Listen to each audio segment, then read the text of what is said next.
Makasih Mbak atas kesempatannya. Ini sudah kedengaran? Sudah. Baik Yai, jadi untuk pembahasan kemarin bahwa yang nafkah sebenarnya itu kan sudah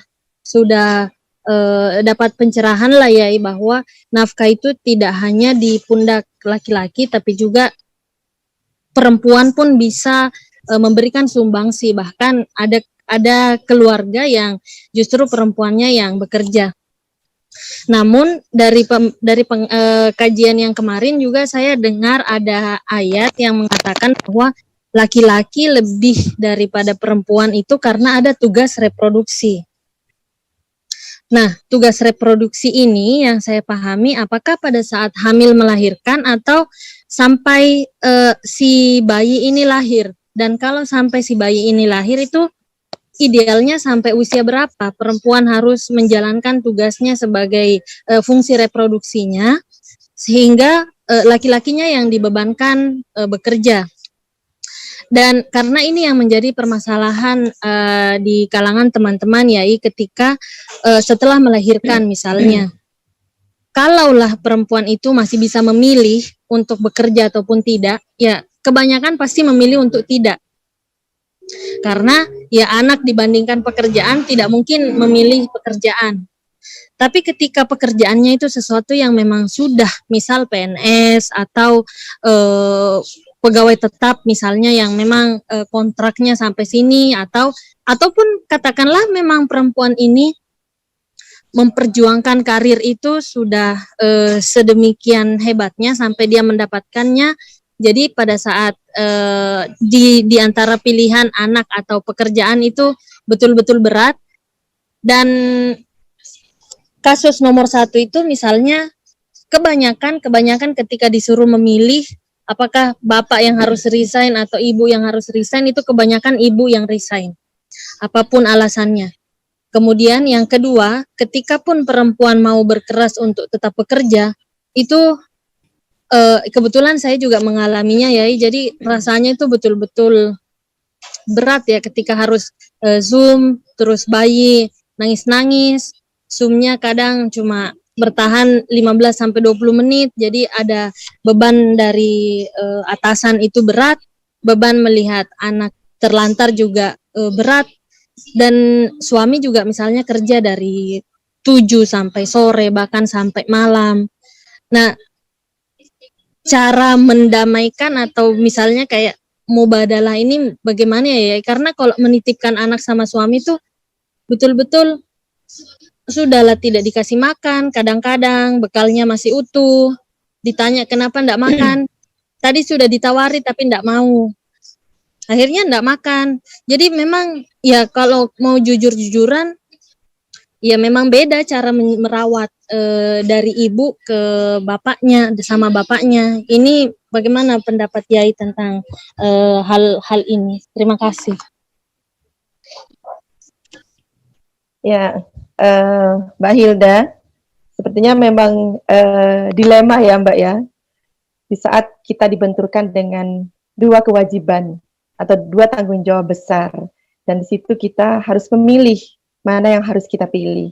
Dan sebagian besar memang kaum perempuan di saat memilih, disuruh memilih itu memang lebih berat kepada tanggung jawab sebagai seorang ibu.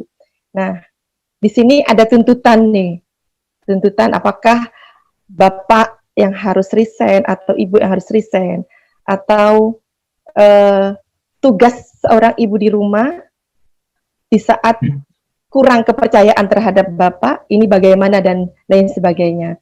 Nah, nanti akan kita dengarkan bersama pembahasan dari Kiai Fakih. Monggo silakan Pak Kiai.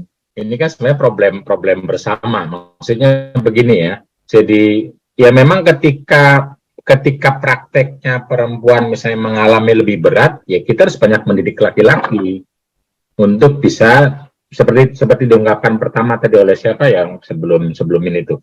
Itu kan Mbak Evi tadi ya dibilang bahwa kadang-kadang sudah bekerja, kadang-kadang sudah berperan, sudah berkarir, sama tetapi apresiasinya berbeda. Nah itu kan problem lain kan, tidak mengapresiasi perempuan yang sudah berkarir, perempuan yang sudah membawa dan memenuhi kebutuhan keluarga. itu perlakuan berbeda, apresiasi berbeda, sehingga perempuan akhirnya double burden tadi. Ini maka kita perlu mendidik laki-laki, perlu mendidik ke anak-anak kita, teman-teman kita gitu loh. Jadi memang ini proses peradaban yang tidak akan selesai terus menerus ya, kehidupan kita ini akan terus dididik, terus kita perlu mendidik terus menerus. Jadi mungkin ya saya juga perlu saran atau perlu masukan menurut Mbak Hilda pada konteks yang berbeda-beda itu seperti apa tantangan perempuan bisa dijawab yang kira-kira ya perempuan pun bisa dalam tanda kutip terjamin gitu. Misalnya ketika memilih resign, apakah ketika memilih resign itu dia punya kuasa dalam tanda kutip ya untuk bisa betul-betul memenuhi kebutuhannya, atau semua kuasa harta ada pada suami gitu loh. Kalau ada pada suami, nah kan problem berarti kan problem. Nah ini juga perlu dicairkan seperti apa bahwa kerja-kerja rumah sebanyak itu ya karena dia urusan keluarganya sudah selesai oleh istri gitu loh. Nah sehingga makanya berlakulah dalam konteks hukum Islam di Indonesia itu gonogini misalnya, gonogini itu. Nah, sehingga perempuan punya kuasa juga sehingga bisa terjamin kalau terjadi apa-apa dalam kutip ya dia masih punya kemungkinan gitu, walaupun tidak semua bisa menjamin ya karena hidup dan mati serta rezeki serta, tapi paling tidak minimal ya tentu baiknya ada pekerjaan, baiknya ada, sehingga ketika suami terjadi sesuatu dia cukup tidak ya, tapi artinya dari pengalaman-pengalaman yang ada bisa nggak dibikin entah hierarki, entah model, entah dan lain-lain yang kira-kira kita bisa bilang bahwa laki-lakinya itu punya pengertian, perempuannya juga punya perlindungan. Itu seperti apa pada konteks yang berbeda-beda tadi. Ketika memilih resign atau kalau idealnya mungkin tidak resign dua-duanya, tapi kan kadang hidup tidak seperti yang kita inginkan. Hidup itu tidak mungkin beda tempat, beda kota misalnya, atau sedikit dapatnya atau mungkin banyak dapatnya, mungkin beda-beda. Apalagi tuntutan kalau misalnya anak itu ke orang lain akan berbeda, dan macam-macam lah. Saya kira mungkin orang punya pandangan yang berbeda-beda. Nah karena itu akan lebih baik kalau misalnya ya Hilda juga bisa ikut memberi saran atau pandangan atau pendapat itu bagaimana kira-kira posisi perempuan dan laki-laki yang betul-betul bisa ikut bersama-sama terlindungi, berkontribusi, tidak ada satupun yang berpotensi untuk melakukan kekerasan atau menjadi korban kekerasan pada konteks yang berbeda-beda itu.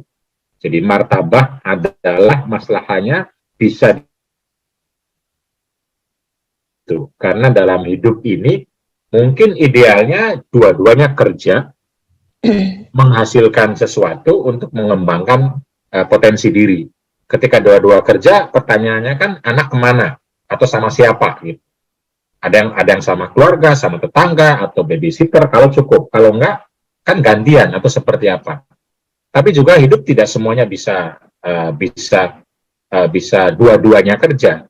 Mungkin ada faktor sosial, faktor fisik, faktor kesehatan, faktor keluarga dan lain-lain. Sehingga salah satu yang mungkin kerja, dan salah satu ini dalam konteks mubadalah, bisa suami saja, bisa istri saja.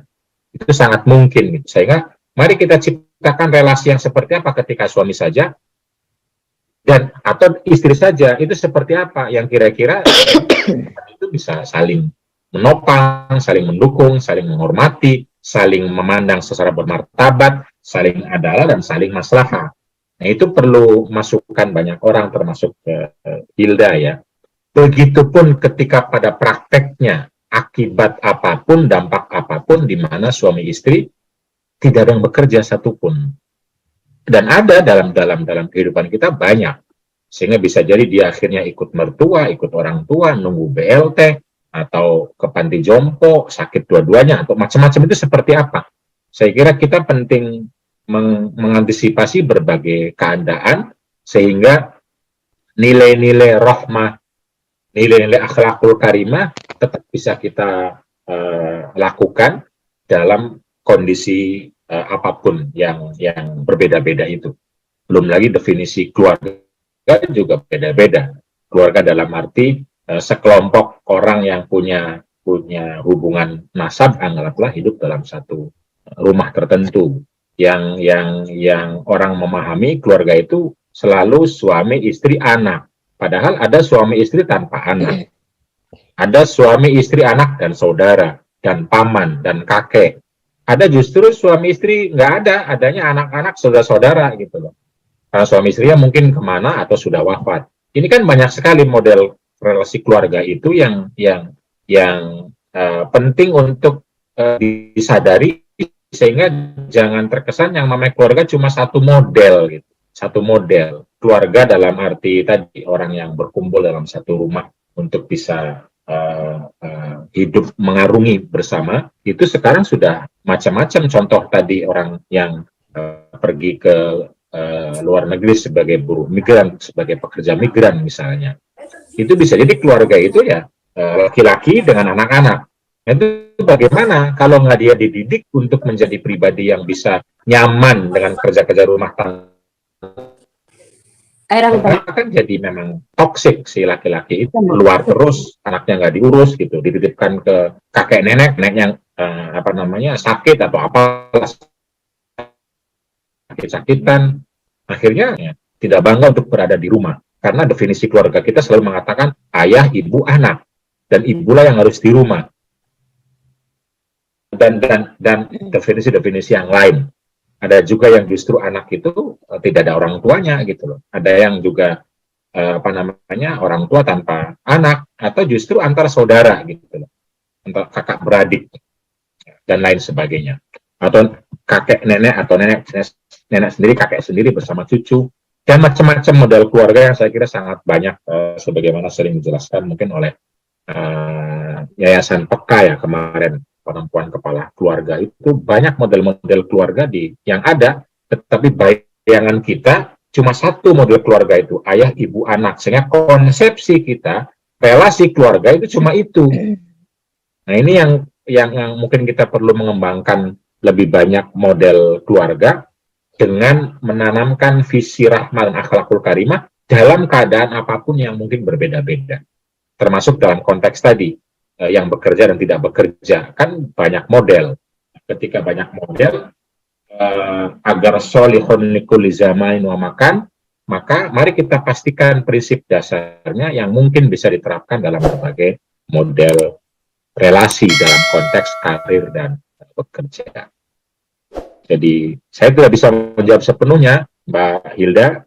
Justru saya berharap ya sampean dan teman-teman yang lain juga ikut bercerita, berbicara dari pengalaman yang ada, itu bagaimana kira-kira menerapkan prinsip-prinsip yang berbasis pada rahmah dan akhlakul karimah.